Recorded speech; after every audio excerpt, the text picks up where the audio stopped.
तो दोस्तों आज की वीडियो कुछ खास है। आपको याद होगा कि कुछ समय पहले मैंने एक ऑडियो पॉडकास्ट किया था हॉन्टेड ऑफिस एंड उसकी एम्प्लॉय रोज के बारे में, जो कि आपको काफी ज्यादा पसंद भी आया था। तो आज एक और ऑडियो पॉडकास्ट होगा जहां पर मैं एक इंडिया के रियल वीरान और हॉन्टेड गांव के बारे में आपको बताऊंगा। एंड ये कहानी मुझे मेरे पर्सनल फेवरेट ऐप प्रतिलिपि पर मिली है, जहां पर आप इस प्रकार की हजारों लाखों कहानियां पढ़ सकते हैं। प्रतिलिपि पे आपको देश भर के बेस्ट ऑथर्स की कहानियां मिलेंगी एंड सबसे बड़ी बात यह है कि ये ऐप बिल्कुल फ्री है एंड इनकी एक वेबसाइट भी है जो कि काफी बढ़िया है। अब जैसे कि मुझे हॉरर कहानियां पसंद है तो आपको यहाँ पर ढेर सारी हॉरर स्टोरीज मिल जाएंगी। इस प्लेटफॉर्म पर 50 लाख से ज्यादा कहानियां अवेलेबल हैं, 12 लैंग्वेजेस भी हैं एंड यहाँ पर आपको ढेर सारे जॉनरास भी मिल जाएंगे। और अगर आपको किसी और तरह के जॉनरा की स्टोरी में इंटरेस्ट है तो आप वो भी रीड कर सकते हैं। सो मेरी तरफ से ये ऐप हाईली रिकमेंडेड है एंड मैं काफी टाइम से इसको यूज भी कर रहा हूँ। तो आपको अब से न्यू पॉडकास्ट एंड स्टोरीज देखने को मिलती रहेंगी मेरे चैनल पर। तो देर किस बात की है, डिस्क्रिप्शन में दिए गए लिंक से डाउनलोड कीजिए और लाभ उठाइए। तो चलिए अब बिना किसी देरी के चलते हैं सीधा वीडियो की तरफ। कहते हैं कि हर रात के बाद में सुबह होती है, लेकिन इस गांव में उस रात के बाद कभी भी सुबह नहीं हुई। सेनापति कबंद के घोड़े ने जैसे ही इस गांव के अंदर प्रवेश किया, वो बड़ी ही अजीब तरह से हिनहिनाने लगा और साथ ही साथ सारे के सारे सैनिकों के घोड़े भी इसी तरह से बर्ताव करने लगे। कबंद ने ये देखा कि इस गांव की सीमा में प्रवेश करते ही दिन जैसे रात में बदल गया है। आसमान में बादलों का कोई भी नामो निशान नहीं था, लेकिन सूरज पिछली रात पूर्णिमा के चांद की तरह चमक रहा था। इस गांव के अंदर इतना ज्यादा सन्नाटा था कि सैनिकों का दिल घबरा रहा था, लेकिन दीवान क्रूर सिंह की आज्ञा का पालन करना भी जरूरी था। उनका आदेश ये था कि गांव के प्रधान प्रजापति की बेटी दुर्गा को यहाँ उठा लाओ और उसके बाद में सारे के सारे गांव वालों के सर काट कर उसके सामने पेश किया जाए, यहाँ तक कि एक नवजात बच्चा भी जीवित नहीं बचना चाहिए। अब सेना प्रजापति की हवेली की ओर बढ़ने लगी। गांव में इतनी वीरानी छाई हुई थी कि सैनिकों के घोड़े की चलने की आवाज टप टप के सिवाय कुछ भी सुनाई नहीं दे रहा था। तभी वहां पर एक कुत्ते ने रोना शुरू कर दिया एंड उसके साथ में कई सारे कुत्ते रोने लग गए। ऐसा लग रहा था कि मानो किसी घर के अंदर जवान बेटी की अकाल मौत हो गई है और घर की बहू बेटियां भी रो रही हैं। सेनापति कबंद का जो दिल था वो बहुत ही ज्यादा कांप रहा था। एक आबाद गांव एकदम से उजाड़ लगने लगा था। सुनसान हवा में रह रहकर कोई चीख घुल पड़ती थी। यहाँ पर लोगों के भागने की आवाज तो आ रही थी, लेकिन वहां पर लोग दिखाई नहीं दे रहे थे। कबंद को लगा कि वह उस गांव में नहीं बल्कि गांव उसके अंदर घूम रहा था। अजीब बात यह थी कि हर चीज बरसों पुरानी लग रही थी। जैसे ही आंख झपकती किसी सैनिक को कोई लाश दिखाई देती और क्षण भर में ही कम समय में गायब हो जाती। जैसे जैसे ये सब आगे बढ़ रहे थे, एक एक करके सैनिकों की संख्या भी कम होती जा रही थी। अब अचानक से ही कबंद ने अपना सर उठाया और एक बदसूरत बूढ़ा उसके घोड़े के ठीक पैरों में ना जाने कहां से प्रकट हो गया, जिसके चेहरे पर सिर्फ एक ही आंख थी एंड वह भी नाक की सीध में जैसे कि तिलक लगाया हुआ हो, और उसके पूरे शरीर पर कई सारे कान थे और वह एक पोटली को अपने सीने से लगाए हुए कहीं पर जा रहा था। वह बूढ़ा व्यक्ति कबंद की आंखों में आंख डालकर बोला कि दूर हटो, मुझे जाने दो। तो कबंद ने यह कहा कि ए बूढ़े, तू कहाँ जा रहा है? बूढ़े ने जवाब दिया कि कहाँ, ना जाने कहाँ, सभी तो चले गए, मुझे भी जाने दो। कबंद ने पूछा कि इस पोटली के अंदर क्या है? बूढ़ा उस पोटली को छुपाते हुए ये बोला कि कुछ नहीं, कुछ भी तो नहीं। अब यहाँ पर सेनापति खुद को रोक नहीं पाया। वह खुद घोड़े से उतरा एंड जैसे ही उसने पोटली की तरफ हाथ बढ़ाया, बूढ़ा इतनी तेज जोर से चीख कर रोया कि सेनापति उछलकर 2 कदम पीछे हो गया। सैनिकों ने उसको घेर लिया और वो पोटली जबरदस्ती छीनकर सेनापति को दे दी। जैसे ही सेनापति ने पोटली खोली, बूढ़ा वहां पर गायब हो गया, जैसे कि कोई कच्चा मकान ढह जाता है और वो ना जाने कहां पर गायब हो गया। सेनापति की आंखें फटी की फटी रह गई कि ये क्या है, इसमें तो केवल मिट्टी है। अब यहाँ के सभी लोग अपनी जमीन की मुट्ठी भर मिट्टी को लेकर इस गांव को छोड़ ना जाने कहां पर चले गए थे। अभी आपको कहानी यहाँ पर स्ट्रेंज लग रही होगी कि ये है क्या, तो अब आते हैं हम असली कहानी पर कि ये सब हो क्या रहा है एंड तब आपको जब पता चलेगा तो आपके होश उड़ जाएंगे। तो राजा बाघ सिंह के खजाने का एक बड़ा हिस्सा इस गांव से चुंगी के रूप में प्राप्त होता था, यानी कि टैक्स के रूप में। इस गांव के लोग बड़े ही अमीर व्यापारी थे और यह गांव सिल्क सूट पर स्थित था। ये लोग देश विदेश में अनाज, अफीम, तंबाकू, नमक, मसालों, सूखी मेवों और आभूषणों का व्यापार करते थे। उनके पास बड़ी बड़ी हवेलियां थी, घोड़े, ऊंट, बैलगाड़ियां, हाथी और ढेर सारा सोना भी था। और यहाँ पर था वह शिव मंदिर जहाँ पर राजा बाघ सिंह के दीवान क्रूर सिंह की रातों की नींद उड़ गई थी। दीवान की जिंदगी को बदल कर रख देने वाला वह पल था जब एक बार इस गांव के प्रधान प्रजापति के निवेदन पर दीवान क्रूर सिंह मंदिर में होने वाले विशेष यज्ञ में आया था। अब यज्ञ के शुभ आरंभ के लिए कलश स्थापित करती हुई इस जवान कन्या को देखकर दीवान का ईमान डोल गया। यह किशोरी थी प्रजापति की बेटी दुर्गा। दुर्गा की सुंदरता दीवान की आंखों में चढ़ गई एंड वो 16 साल की कन्या को पाने के लिए व्याकुल हो उठा, जिसके समान उसकी खुद की बेटी भी थी। वासना ने दीवान को अंधा कर दिया था। अब आशीर्वाद देने के बहाने दीवान ने उस बालिका से शादी के लिए पूछा, जिसे दुर्गा ने तुरंत ही ठुकरा दिया। दीवान यहाँ पर पागल हो उठा, लेकिन उसने धैर्य से काम लेने का सोचा। बड़े ही अच्छे शब्दों में उसने गांव के प्रधान से बेटी दुर्गा का हाथ मांगा।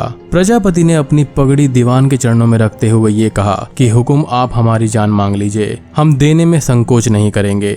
आप हमारे दीवान साहिब हैं। दीवान का कर्तव्य होता है सियासत की रक्षा करना। हमारी बेटियां आपके लिए बेटी समान होनी चाहिए। क्या आप अपनी बेटी अन्नपूर्णा की शादी करना चाहेंगे बाप के समान उम्र के किसी आदमी से?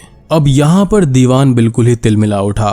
उसने प्रजापति को बोला कि चुप कर मूर्ख बूढ़े, मैं चाहूँ तो अभी तुम्हारी बेटी को तुम्हारी आंखों के सामने उठा ले जा सकता हूँ, लेकिन मैं तुम्हें मोहलत देता हूँ। अगली पूर्णिमा की रात तक दुर्गा मुझे मेरी हवेली में चाहिए, नहीं तो तुम और तुम्हारा ये गांव अगली सुबह नहीं देख पाएगा। दुर्गा को तुम्हें पाकर रहूंगा, चाहे कुछ भी हो जाए। दीवान क्रूर सिंह प्रजापति की पगड़ी को ठोकर मारकर चला गया। अब दीवान ने गांव वालों पर टैक्स कई गुना बढ़ा दिया। लोग यहाँ पर टैक्स चुकाने को तैयार थे, भले ही आर्थिक रूप से उनकी कमर टूट जाने वाली थी, लेकिन वो अपनी बेटी का सौदा हरगिज नहीं कर सकते थे। प्रजापति के चेहरे पर चिंता की लकीरें खिंचाई थी। दीवान क्रूर सिंह राजा बाघ सिंह के कहने में भी नहीं चलता था, तो इस छोटे से प्रधान की क्या बात मानता। उसने इस गांव समेत 83 गांवों के प्रधानों को चौपाल पर बुलाया। अपने आत्मसम्मान और बेटी की इज्जत की खातिर सभी प्रधानों से निश्चय किया अपनी जमीन को छोड़ कहीं और बसने का। पूर्णिमा की रात के सन्नाटे में एक साथ सारे गांवों ने राजा की राजशाही को त्याग दिया और मुट्ठी भर मिट्टी लेकर रोते हुए कलपते हुए अपनी जमीन को छोड़कर चले गए। और सबसे अजीब बात कि उनके जाते ही शिव मंदिर में स्थापित शिवलिंग भी गायब हो गया। बावड़ी का पानी सूख गया और तालाब की मछलियों ने भी बाहर आकर अपने प्राण त्याग दिए। और बहु बेटियों के गिरे हुए आंसुओं ने ना जाने कैसा श्राप दिया। वह रात कभी भी खत्म ना होने वाली थी। दूसरी तरफ हवेली जगमगा रही थी एंड ढेर सारे दीप वहां पर जले हुए थे। औरतें विवाह के मीठे गीत गा रही थी। क्रूर सिंह ने ढेर सारे काम निपटाए और आखिरकार वह रात आ गई जिसका क्रूर सिंह इंतजार कर रहा था। और बिस्तर पर सहमी हुई सी बैठी हुई थी वह खूबसूरत लड़की, जिसे पाने के लिए क्रूर सिंह ने लाख जतन किए थे। अब यहाँ पर क्रूर सिंह का दिल बहुत तेज धड़क रहा था। वो उस नई नवेली दुल्हन के पास में गया और धीरे धीरे उसका घूंघट उठाने लगा, लेकिन घूंघट उठाते ही उसकी आंखें फटी की फटी रह गई। वह उस दुल्हन का चेहरा देखकर वहां से भाग खड़ा हुआ। क्रूर सिंह पसीने से तरबदर था। उसकी सांसें तेजी से चल रही थी और आंखें शर्म से झुकी हुई थी। बिस्तर पर दुर्गा नहीं थी, बल्कि उसे अपनी बेटी अन्नपूर्णा बैठी हुई दिखाई दी। अब अचानक से ही दीवान की आंखें खुल गई जब सेवक ने खंबा गणी कहा, मीनिंग कि यहाँ पर वो एक सपना देख रहा था। दीवान ने ये पूछा कि क्या खबर है सुजान। सुजान ने कहा कि हुकुम शाम होने को आई है और सेना की टुकड़ी अभी तक नहीं आई। दीवान ने कहा कि घुड़सवार को भेजो और पता करो कि कहाँ रह गया है कबंद। सुजान सलाम करता हुआ वहां से चला गया। क्रूर सिंह अभी तक उस नाइटमेयर से उभर नहीं पाया था। इतना गंदा सपना उसने कैसे देखा, मतलब कि सुहागरात की सेज पर उसकी खुद की बेटी। छी, कितना गंदा नाइटमेयर था। अब यहाँ पर होता यह है कि अगली सुबह तक भी सेना की टुकड़ी वापस नहीं आती, और ये तो हम जान ही गए हैं कि उनके साथ में क्या हुआ होगा, क्योंकि सेना की टुकड़ी उस गांव में एक एक करके कम होती जा रही थी। क्रूर सिंह ने स्वयं वहां पर जाने का निश्चय किया, लेकिन जाने से पहले वह अपनी बेटी अन्नपूर्णा को देख लेना चाहता था। उसने दासी को भेजा उसे बुलाने के लिए, लेकिन दासी ने आकर जो उत्तर दिया उससे क्रूर सिंह पूरी तरह टूट गया। अन्नपूर्णा अपने कक्ष में नहीं थी। दासियों ने उसको सब जगह पर ढूंढा, लेकिन वो कहीं पर भी नहीं मिली। क्रूर सिंह ने घुड़सवारों को चारों दिशाओं में भेज दिया, लेकिन शाम तक भी उसकी कोई खबर नहीं आई। रात भी उसे ढूंढने में बीत गई, लेकिन वहां पर कुछ भी नहीं हो पाया। अब मानो कि क्रूर सिंह जैसे तैसे पगला गया था। 7 पत्नियां भी कम पड़ रही थी उसकी इस दुविधा को दूर करने के लिए। यानी कि हर सुख हर विलास यहाँ पर असफल था इस दुख को ढकने में। उसके मन में बस एक ही सवाल था कि कहाँ गई उसकी प्यारी बेटी अन्नपूर्णा।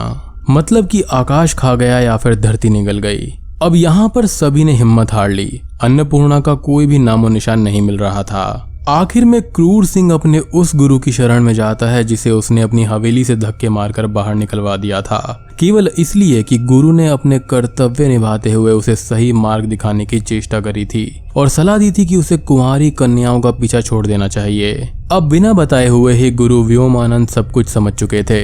वो ये बोलते हैं कि मुझे पता है कि अन्नपूर्णा कहाँ पर है। दीवान बोलता है कि जल्दी बताइए गुरुवर, मैं आपके पैर पकड़ता हूँ। उनका ये कहना था कि तुम नहीं समझ पाओगे, वो यहीं पर है, हमारे ही आसपास, इसी समय में है, लेकिन उसकी सृष्टि बदल गई है। लेकिन दीवान का ये कहना था कि इसका अर्थ क्या है, वह आसपास है तो दिखाई क्यों नहीं देती?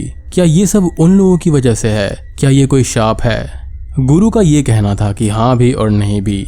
यदि तुम इसको श्राप समझते हो तो यह श्राप है। वह नहीं दिखाई देगी, तुम्हारी गलतियों की सजा वह भुगत रही है। दुनिया केवल वह नहीं है जो हमको दिखाई देती है, यहाँ पर एक दूसरे के अंदर ही अनंत ब्रह्मांड है। तुम इस दुनिया में कुछ हो और अन्नपूर्णा वह किसी हालत में पसंद नहीं करती। उसे तुम्हारा वह रूप चाहिए जो कि एक अच्छे पिता का होना चाहिए। तुम इस दुनिया में एक निर्दयी, दुष्ट और अत्याचारी व्यक्ति हो। वह उस दुनिया की तलाश कर रही थी जहाँ पर तुम एक अच्छे इंसान हो सकते थे। शायद उसने वही दुनिया खोज ली है, बट अभी भी दीवान को कुछ भी समझ में नहीं आता। तो गुरु का यहाँ पर यह कहना था कि तुम समझ भी नहीं पाओगे। सोचो कि तुमने प्यास पहली बार देखी है, जब तक तुम उसे नहीं खोलोगे तुम नहीं जान पाओगे कि वह एक होकर भी एक नहीं है। वहां पर कितनी सारी लेयर्स हैं।